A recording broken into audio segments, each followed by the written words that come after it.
ရဲဘော်တို့အားလုံးမင်္ဂလာပါနော်ခုရိယာဆရာကိုခုနတချင်းနဲ့ပဲသွားတာအရှိပြပါတယ်အဲ့ဒီမနေ့ကျရေခုန7 နာရီတော့မှခန္ဓာစမယ်အဲလူကြီးကြီးရောက်မယ်ရောက်တဲ့လူကြီးတယောက်မှ PC ဆိုတဲ့ PC ရောက်တိုင်းခုနဒီလိုပဲရောက်နေတယ်မင်းတို့လေးပြုမယ်ဒီဘက်ပြန်လဲမယ်နိုင်ငံတော်လေးပြုမယ်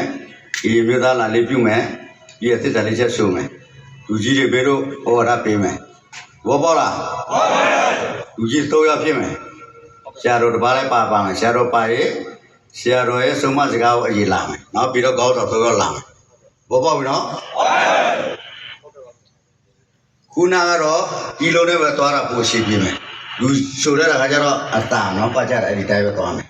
ဘောပေါ်ပြီလားဟုတ်ပါဘူးရေဘောတို့မှကြည့်တာကအခုဝေပေးလိုက်တဲ့ခဏဘာကိုအုတ်ထုတ်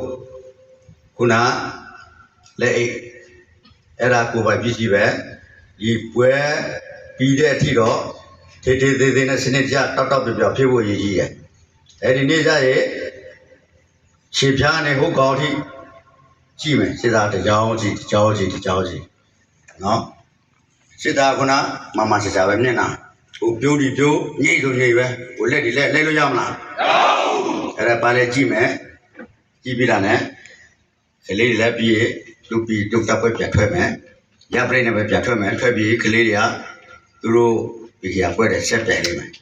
ဘောပေါ်လားဟုတ်ပါဘူးမရှိတော့ပါရှိသေးတယ်ရှိပါဘူးကဲနေတို့တူပြန်မှုတစ်ခါပြန်ဆက်တိုက်ဟာအလုပ်တစ်ခုရှိသေးတယ်ဘောပေါ်လားဟုတ်ပါဘူး